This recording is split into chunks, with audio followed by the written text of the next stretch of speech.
हम लोग अभी कलेक्टर साहब के पास आए हैं और जो हज हाउस का मसला कई सालों से हम लोग पूरा औरंगाबाद उसमें कोशिश करता रहा, कंप्लीट हुआ, बहुत सारे बोलते नहीं हुआ, वो जो भी है, मगर कलेक्टर साहब के पास निवेदन हमने दिए और उन्होंने वादा किए कि ये सेशन चालू है, इसके बाद में इंशाल्लाह ये काम अब हो जाएगा। उन्होंने ये प्रॉमिस किए कि हज हाउस का इनाग्रेशन बहुत जल्दी हो जाएगा। इतना चालू है ना नागपुर में अभी से, उसके बाद में ये हो जाएगा। ये मराठवाड़ा खिदमतुल हुज्जाज कमेटी का मैं सदर सरताज खान बोल रहा हूँ। हाँ, और निवेदन हम लोग ने कलेक्टर साहब को दिए सिल्लोड, हमारा कल उनको देने वाले हैं। अभी इतने दिन से क्यों नहीं हुआ ये, उसके बारे में आप लोग कुछ उनको बोले नहीं? हाँ, ये एक ऐसी रिपोर्ट थी कि उनको फर्नीचर का कुछ, इनको वहाँ की वो नहीं मिली थी, क्या बोले तो सिडको से, क्या बोले तो वहाँ से एक वो है ना, कम इनोसी होना था, वो भी मिल चुकी है अभी। अब कुछ प्रॉब्लम नहीं है, फर्नीचर का थोड़ा सा काम बाकी था, ऐसी वो चल रहा था। अभी अभी अल्लाह चाहे तो चांसेस है बहुत जल्दी हो जाना है। ये दिसंबर लास्ट मराठवाड़ा खिदमतुल हज्जाज कमेटी, जो हमारे सरताज खान साहब प्रेसिडेंट है, हमारे साजिद भाई है, यूसुफ भाई है, सलीम भाई है, हम लोग याकूब भाई है, एजाज नेशनल बाम्बू है। तो कल ऐसा तय हुआ हम लोग का कि भाई हम कलेक्टर साहब के पास आके एक निवेदन दे, वरना हमारा तो ऐसा था कि हम सीएम और डिप्टी सीएम से हम नागपुर का प्लान कर रहे थे। तो लेकिन हमने बोला कि पहले एक बार कलेक्टर साहब के पास ये दे दे, उसके बाद नागपुर का हो सका तो हम 18 या 19 का हम प्लान कर रहे हैं कि नागपुर में सीएम, डिप्टी सीएम, अपने पालक मंत्री जनाब अब्दुल सत्तार साहब, माइनॉरिटी मिनिस्टर, तो ये सब को हम एक निवेदन दे के इंशाल्लाह उसको, वैसा कलेक्टर साहब ने कहा है कि हो सका तो मैं ये सेशन ख़त्म होने के बाद, हिवाड़ी अधिवेशन जो नागपुर में चल रहा है वो ख़त्म होने के बाद उसका इनाग्रेशन का प्रोग्राम तय है, ऐसा कलेक्टर साहब ने आश्वासन तो दिया है। लेकिन हो सकता कि भाई कुछ आगे पीछे हो।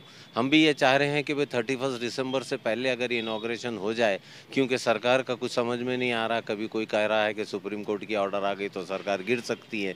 तो हम भी ये कहेंगे सरकार से भी और उनसे भी ये कहेंगे कि भाई ये सरकार, यही सरकार में हमारे को हज हाउस का इनाग्रेशन करवा दें तो बेहतर होगा। ये स्मार्ट सिटी ऑफिस में खासदार इम्तियाज जलील अब्दुल सत्तार साहब की जॉइंट एक प्रेस थी, उसमें उन्होंने ये कहा था कि जिस दिन स्टेडियम का उद्घाटन होगा संगे बुनियाद, उसी दिन हज हाउस का भी उद्घाटन हम लोग करेंगे। तो फिर बहुत लेट हो जाएगा उनके हिसाब से अगर नहीं, देखिए अब वो स्टेडियम वगैरह का उद्घाटन, फिर उसकी जो एनओसीज वगैरह है, वैसे कलेक्टर साहब हमारे सिटी क्लब के प्रेसिडेंट भी होते हैं, तो उन्होंने कहा कि भाई वो प्रोसीजर अभी चल रहा है। सिटी क्लब भी उठाने की बात कर रहे थे, फिर वहाँ पे पूरा स्टेडियम आएगा, वो सब उनका था। लेकिन अब जब स्टेडियम की बात आ रही है और उसके बाद इसका इनाग्रेशन होगा, तो शायद जैसा आप बताए हैं कि भाई वो लेट होने के चांसेस है, तो हमको लेट होना नहीं है। हमको 2024 इंशाल्लाह औरंगाबाद से जो हाजी जाने वाले हैं मराठवाड़ा लेवल पर, वो इस हज हाउस से ही जाएंगे। इसलिए मैं उम्मीद करता हूँ प्रशासन से भी, गवर्नमेंट ऑफ महाराष्ट्र के पॉलिटिकल लीडर से भी, और हमारे जो नुमाइंदे जो अभी तक यहाँ पर बैठे थे, वो उनका काम था। उसके बाद वंदे मातरम, हज हाउस के बाद वंदे मातरम का काम चालू हुआ। उसके बाद जो है वंदे मातरम हज हाउस के बाद चालू हुआ, उसके बाद वंदे मातरम का इनाग्रेशन भी हो गया। हमारा हज हाउस वंदे मातरम से पहले चला। कुछ कॉन्ट्रैक्टर्स ने जो है तो उसमें रुक गए, कुछ कॉन्ट्रैक्टर नहीं आए, वो कॉन्ट्रैक्टर डिस्क्वालीफाई हुए, फिर दूसरा टेंडर निकला। आज तक के मैं ये समझता हूँ कि हमारे पास की जो मुस्लिम क़यादत है, ये सबसे बड़े जिम्मेदार हैं। पॉलिटिक्स, देखिए पॉलिटिक्स और राजनीति तो मालूम है कि पूरा देश मुसलमानों के साथ ही पॉलिटिक्स कर रहा है। पूरा देश, तो खाली औरंगाबाद ही क्या है, पूरा देश में यही माहौल है। तो हम उसको तो इनकार नहीं कर सकते हैं।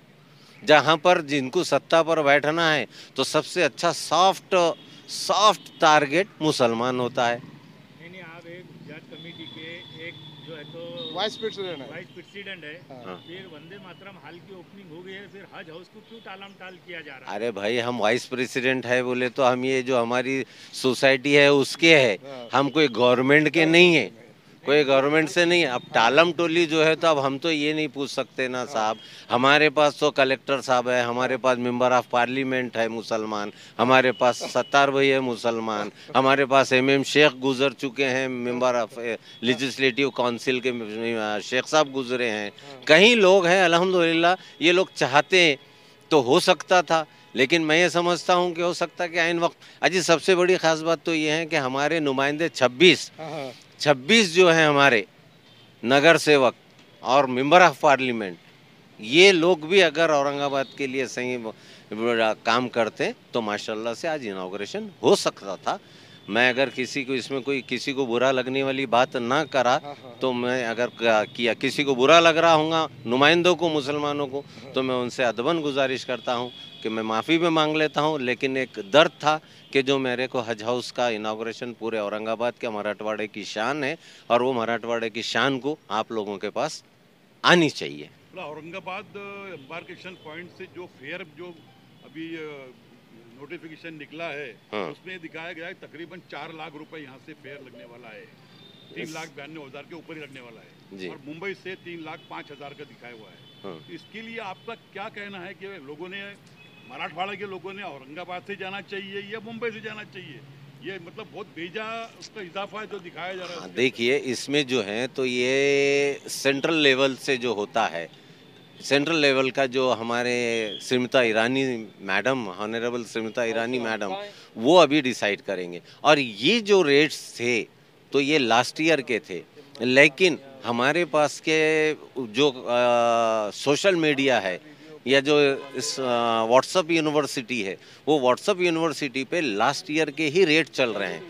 देखिए कभी भी जो है तो अभी टेंडरिंग होती हैं, फ्लाइट के टिकट डिसाइड होते हैं, बिल्डिंगें डिसाइड होती हैं, उसके बाद रेट आएंगे। ये 3,95,000 नहीं, बल्कि मेरे ख्याल से हो सकता कि वो 4,12,000 भी हो सकता।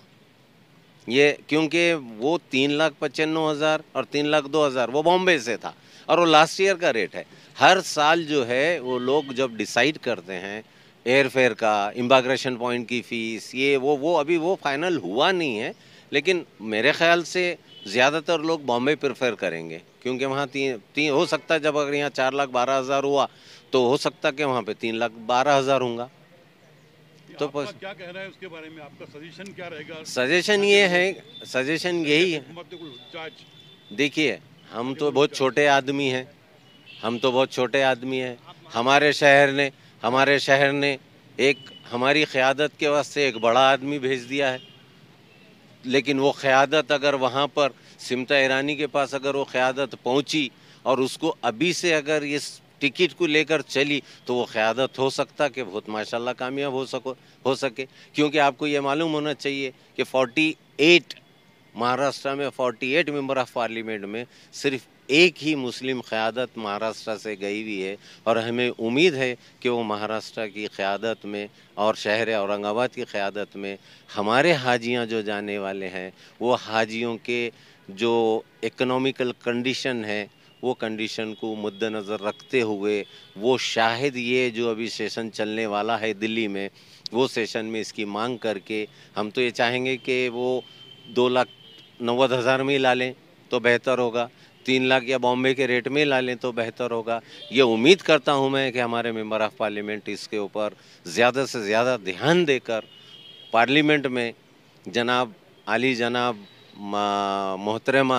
मोहतरमा स्मिता ईरानी, फौजिया मैडम भी है, जबकि दो हमारे महाराष्ट्र से गए हैं तो शायद उनकी जिम्मेदारी सबसे ज़्यादा है। मैं तो छोटा आदमी हूँ सर, हम तो सिर्फ खिदमत करते हैं, ये हाजियों की या जो भी सोशल वर्क है वो करते हैं।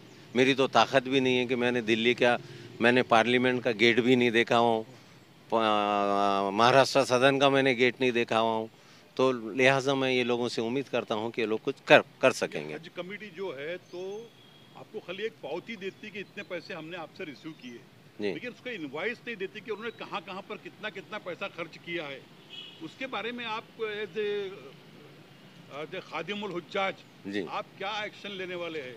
ऐसा कोई आपका प्लान है? नहीं, अभी तो कैसा है, बायफर्गेशन जो आएगा ना, बायफर्गेशन के प्लान नहीं, वो आता नहीं है। लेकिन अभी कैसा है कि भाई कमेटी के जो जिम्मेदार है पुराने, वो जिम्मेदारों का काम है कमेटी के कि भाई जो गवर्नमेंट ऑफ महाराष्ट्र की जो कमेटी बनी है, वो जो कमेटी में मेंबरान हैं, वो लोगों का काम है कि बाइफर्गेशन बताएं कि इमिग्रेशन पॉइंट के इतनी फीस ली गई, औरंगाबाद से जिद्दा के लिए बाय एयर के 45,000 लिए गए हैं, वहाँ की बिल्डिंग के 1,10,000 लिए गए हैं। ये बाइफर्गेशन आया तो बेहतर होता। और सबसे ख़ास बात तो हमारे हाजियों को जो हमारी यानी जो हज कमेटी है वो जो इतना बेवकूफ़ बनाती हैं, इसका तो आप यकीन नहीं करेंगे कि जब हमारा हाजी इंटरनेशनल पैसेंजर बन जाता है, तो इंटरनेशनल पैसेंजर बनने के बाद अगर फ़्लाइट डिले होती है तो उसको 5 स्टार का अकोमोडेशन देना चाहिए। लेकिन हमारा हाजी वहीं पर एयरपोर्ट पे अपना झोला लेके वहीं पर पड़े रहता है। ये बड़े शर्म की बात है। हमारी हज कमेटी को ये समझना चाहिए और हमारे नुमाइंदों को ये समझना चाहिए कि अगर फ़्लाइट डिले हो रही हैं तो उसके लिए इंटरनेशनल का नेशनल हो यानी 5 स्टार होटल का मैनेज अरेंज करे, क्योंकि आप पैसा लिए हैं ना, आपने पैसा लिए हैं और ये इंटरनेशनल पैसेंजर बन जाता है। लेकिन यहाँ पर हमारे पास कोई उसका बोलने वाला नहीं है। हाजी पड़े 300 हाजी पड़े हुए हैं, यानी सर्दी में, उसमें एहराम में, यानी वही अपना एक छोटी सी चादर डाल कर और सर के नीचे लेके रखे हैं। खाने को कोई नहीं पूछता, कोई डिसाइड अगर फ्लाइट डिले हुई तो ये तकलीफ़ें होती हैं। तो ये तकलीफ़ें हमारा काम नहीं है साहब। हम तो एक छोटे नहीं रिप्रेजेंटेशन दे सकते हैं, लेकिन ये काम तो जो नुमाइंदे जिनको गवर्नमेंट ने उनको अपॉइंट की हैं, ये उनका काम है। माइनॉरिटी डिपार्टमेंट का काम है, माइनॉरिटी के सेक्रेटरी का काम है। उसमें पूरी नियंत्रण जो है गवर्नमेंट ऑफ महाराष्ट्र की रहेगी, उससे पहले के सेंट्रल हज कमेटी की रहेगी, जैसा अब्दुल्ला कुटी साहब है। ये सब चीज़ों को ध्यान रखकर ये बात आगे चलनी चाहिए। शुक्रिया।